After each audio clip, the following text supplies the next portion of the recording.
जी, बढ़िए। Thank you sir. What is your name बेटा? Sir Vaishnavi Chaurasia. Vaishnavi Chaurasia. कौन से वाले चौरसिया हैं बेटा आप? सर चौरसिया में एक ही होता है एक ही होता है? सर। अच्छा, रहने वाले कहाँ के हैं आप? सर कानपुर। आप इंट्रोडक्शन देंगे अपना कुछ? Yes, sir. Ji. My name is Vaishnavi Chaurasia. I am currently studying in class 9 at Arun Public School, Kanpur. My father's name is Mr. Sachin Kumar Chaurasia. He is working in SQA Kanpur. My mother's name is Mrs. Saloni Chaurasia. She is a homemaker. My hobbies is to cooking food and listening to music. My aim is to become an army officer. Thank you, sir. Okay. How did you come to know about Uttar Pradesh सैनिक school? कैसे पता चला आपको उत्तर प्रदेश सैनिक school के बारे में? Sir मैं जहाँ से तैयारी करती हूँ एकलव्य क्लासेस, वहाँ से सर पता चला। अच्छा, एकलव्य क्लासेस कहाँ पे है बेटा ये? सर हरजिंदर नगर कानपुर। ओके, तो उन्होंने आपको कैसे गाइडेंस दिया कि इस तरह की तैयारी करना चाहिए आपको और उत्तर प्रदेश सैनिक स्कूल आपके लिए इस तरह से बेनिफिट दे सकता है आपकी लाइफ में? सर जैसे कि मुझे आर्मी ऑफिसर बनना है, तो उसमें मतलब यूपी सैनिक स्कूल हमें अच्छा प्रेफरेंस देगा, हमें बनने के लिए आइडिया गाइड करेगा, तो इसलिए उन्होंने मुझे बताया कि वो अच्छा है हमारे। आपको ये नहीं लगता कि आप जो स्कूल कर रहे हैं, आप क्लास शायद कौन सी क्लास में बताया नाइन्थ आपने? सर। 9th में है। आपको ये नहीं लगता कि एकलव्य क्लासेस के थ्रू जब आपने तैयारी करी होगी, तो सर। क्लास 9th का भी आपको पढ़ना पड़ा होगा और सर। तैयारी का भी लेवल आपको पढ़ना पड़ा यस होगा, तो सर। प्रेशर नहीं हुआ आपको? सर अब कुछ पाना है तो कुछ थोड़ा बहुत तो सफ़र करना ही पड़ेगा। ओके। और वो कुछ ना कुछ बेनिफिट्स तो होते ही हैं सर अगर पढ़ेंगे सर। ओके, ये मान के चलिए अगर आपका सिलेक्शन हो जाता है, तो आप इसको कैसे एन्जॉय करेंगे? अगर हम आपको आफ्टर इंटरव्यू मे बी आपका कॉल लेटर आता है आपके पास कि वैष्णवी चौरसिया सेलेक्ट हो चुकी हैं उत्तर प्रदेश सैनिक स्कूल के लिए, तो इसको कैसे एन्जॉय करेंगे? इसकी पूरी एक जर्नी छोटी-सी बताइए, थोड़ी-सी स्टोरी बताइए आप। सर सबसे पहले मैं अपने जहाँ से मैंने तैयारी करी है, मैं सभी टीचर्स को थैंक बोलूँगी कि उनकी ही वजह से मैं आज यहाँ पे सेलेक्ट हो पाई हूँ। फिर मैं अपने स्कूल के प्रिंसिपल के पास जाऊँगी, उनको बताऊँगी, अपने पेरेंट्स के पास जाऊँगी, अपने रिलेटिव्स जो मेरे लिए हमेशा अच्छा चाहते हैं, सबको, अपने फ्रेंड्स के लिए मैं सबको थैंक बोलूँगी, उन्होंने मुझे इतना सपोर्ट किया। और सर फिर अगर हो गया तो मैं यहाँ आऊँगी, फिर सर अपनी पूरी मेहनत से सर यहाँ को अच्छे यूपीएससी स्कूल में अच्छा करने की कोशिश करूँगी सर। चलिए, ओके। मेरा एक लास्ट क्वेश्चन आपसे ये है, आपको गुस्सा आता है? सर थोड़ा आता है मतलब ओके। कभी-कभी। ओके, जब गुस्सा आता है तो क्या करते हैं आप? सर मेडिटेट करती हूँ और फिर काउंटिंग करती हूँ जिससे गुस्सा कंट्रोल हो। मतलब किस तरह का काउंटिंग? सर मतलब नॉर्मल 1 2 3 4। अच्छा, उससे कंट्रोल होता है? हाँ सर, होता है अच्छा, सर। ओके, मैं भी इसको ट्राई करने की कोशिश करूँगा। यस। चलिए, थैंक यू वैष्णवी जी। जय जी मैम। रज़िया सुल्तान के बारे में सुना है आपने कुछ? ज़्यादा कुछ तो नहीं पता है। कुछ बताइए। हम्म, कुछ ऐसे important facts, interesting facts. Sorry I can't remember.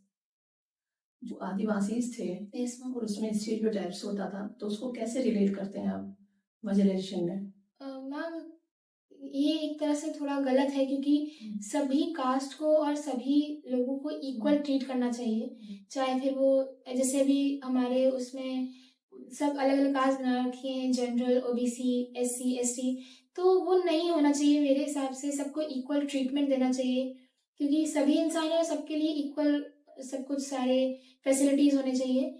तो मेरे हिसाब से ये थोड़ा-सा गलत है कि आदिवासी को कम प्रेफ़रेंस देना है या फिर सब जगह जाना अलाउड नहीं होता था, तो वो नहीं सही है। मतलब सबको ही इक्वल ट्रीटमेंट होना चाहिए। ठीक।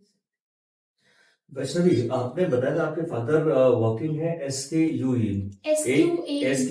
में। इसका पूरा नाम बता सकते हैं सर आप? Senior quality assurance establishment armaments sir. Armaments, okay. आपने हॉबीज अपनी बताई थी लिसनिंग टू म्यूजिक। जी sir. Which type of music you prefer to listen? Sir मतलब मैं सब सुनती हूँ, नॉर्मल ओल्ड सॉन्ग्स भी और अभी ओके, मुझे कुछ 5 सिंगर्स के नाम बताइए जिनको आप सुनना सर पसंद करते हैं। लता मंगेशकर, आशा भोसले, नीति मोहन, अम, फिर सर सर श्रेया घोषाल।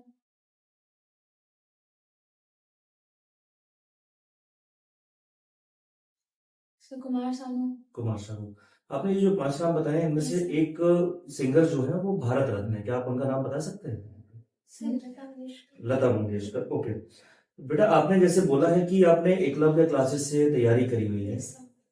आप एकलव्य क्लासेस के बारे में 3 पॉजिटिव चीज जो कि अच्छी है और 3 नेगेटिव चीज जो बुरी है वो बताइए। सर पॉजिटिव तो सबसे पहले ये है कि वो हमारे एकेडमिक्स में भी फोकस करता है, हमें कॉम्पिटिटिव एग्जाम के लिए भी फोकस कराता है, और हमारे यहाँ फिजिकल क्लासेस भी होती हैं जिससे फिजिकल फिटनेस भी होती है। और फिर यहाँ के सभी टीचर्स बहुत कोऑपरेटिव हैं। हमें कुछ भी पूछना होता है तो हम लोग को, जैसे स्कूल में हम जाते हैं तो कभी थोड़ा सा डर लगता है टीचर से पूछने में, लेकिन हम लोग यहाँ पे बेझिझक पूछ सकते हैं। सब काफ़ी अच्छे से हमें सब कुछ एक्सप्लेन भी कर देते हैं। और यहाँ पे आने से सर, मैं इससे पहले मतलब मैं थोड़ा इतना मतलब मैथ्स में मुझे डर लगता था पहले, लेकिन अब इतना सर वो डर नहीं रह गया है। कर लेती हूँ, सब कुछ हो जाता है सर, मैं मैनेज भी कर लेती हूँ अब। पहले तो थोड़ा प्रॉब्लम हुआ था आने में कि स्कूल की टाइमिंग, यहाँ कोचिंग की टाइमिंग, सब कुछ मैनेज करने में, स्कूल का सिलेबस मैनेज करने पे, कॉम्पिटिटिव एग्जाम का मैनेज करने में। लेकिन अब धीरे धीरे जब इसकी आदत हो गई है तो इतना वो लगता नहीं है। तो पॉजिटिव तो सर यही है कि हमें सब चीज़ मैनेज करना तो सिखा ही दिया है उस कोचिंग ने। अब सब कुछ कैसे हमें एक एक जगह लेके चलना है, इस टाइम से ये पर्टिकुलरिटी सब चीज़ की हो गई। और सर डीमेरिट्स अगर हो तो सर मुझे डीमेरिट्स नहीं लगती सर। नहीं, कुछ तो होते हैं ना डीमेरिट्स, हर जगह के हर एक पर्टिकुलर कोई भी चीज होती है, डीमेरिट्स होता है। अब जैसे कि अगर यूपी सैनिक स्कूल में अगर आप सेलेक्ट हो जाते हैं तो इसका डीमेरिट ये रहेगा कि आप मदर फादर से दूर रहेंगे, हाँ सर। है ना? तो ऐसे कुछ ना कुछ तो डीमेरिट्स होते ही हैं। कुछ सर एक वैसे डीमेरिट, तीन नहीं डीमेरिट्स बताइए, एक नहीं बताइए। है सर, जैसे मतलब क्लैश तो करती है, जैसे हमारे स्कूल की टाइमिंग और कोचिंग की टाइमिंग, तो हमारी जो सोने की टाइमिंग, नींद की टाइमिंग भी थोड़ी बहुत बिगड़ती है कि हमें सब कुछ टाइम करना पड़ता है। यहाँ पे आने की भी थोड़ी थकावट भी हो जाती है उस वजह से, सब होमवर्क भी रहता है उसके बाद दोनों जगह का। फिर टाइमिंग इधर उधर मतलब कभी इधर जल्दी पहुँच पाते हैं, नहीं पहुँच पाते हैं, थोड़ा टाइमिंग का इशू रहता है, बाकी सब हो जाता है मतलब सही। जो आप बताना चाह रहे हैं कि जो क्लासेस है आपकी जहाँ से आपने प्रिपरेशन करी हुई है वो प्रेशर में बहुत रखती है आपको, नहीं सर, प्रेशर नहीं खाने का रहती टाइम है, नहीं मिल पाता है आपको, बस आने सोने के का। टाइम का नहीं सर, वैसा प्रेशर नहीं है।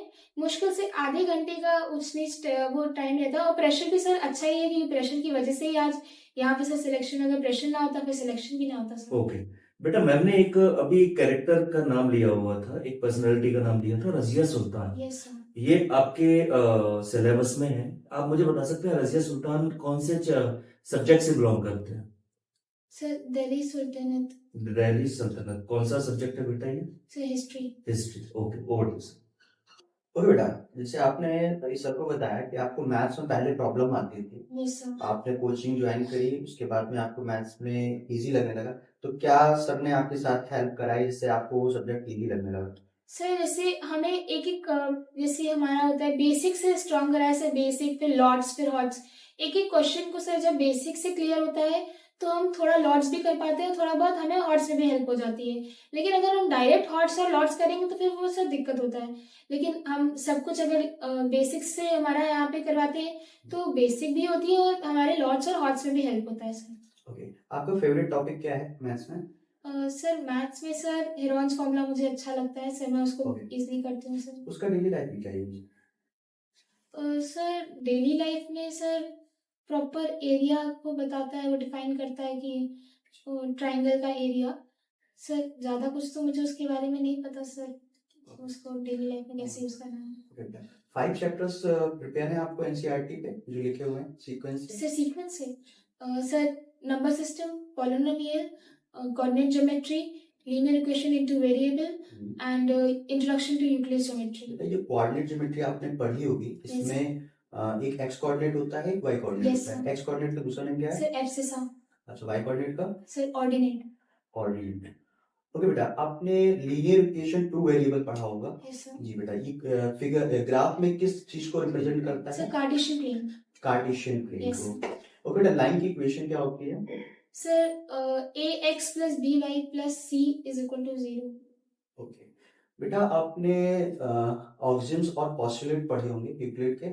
Yes sir. बेटा, ऑक्सिम्स का क्या मतलब होता है? Sir axioms and postulate sir, जैसे हमारे थ्योरम्स एंड ऑल आ जाते हैं सर, उसी को एक जैसे साइंस में भी पोस्टुलेट्स आते हैं, उसी को सर डिफाइन करता है सर एक्सियम। सर इतना कुछ तो नहीं पता है, यही पता है सर। ओके, जैसे मान लीजिए मैं आपको एक सर्कल दिया, ठीक यस है, सर। उस सर्कल से हमने सेंटर में 30 डिग्री का एंगल बनाया है, ठीक ओके है। सर। सेम वही एंगल सर्कमफेरेंस में कितने का बनेगा, सेम आर्क से?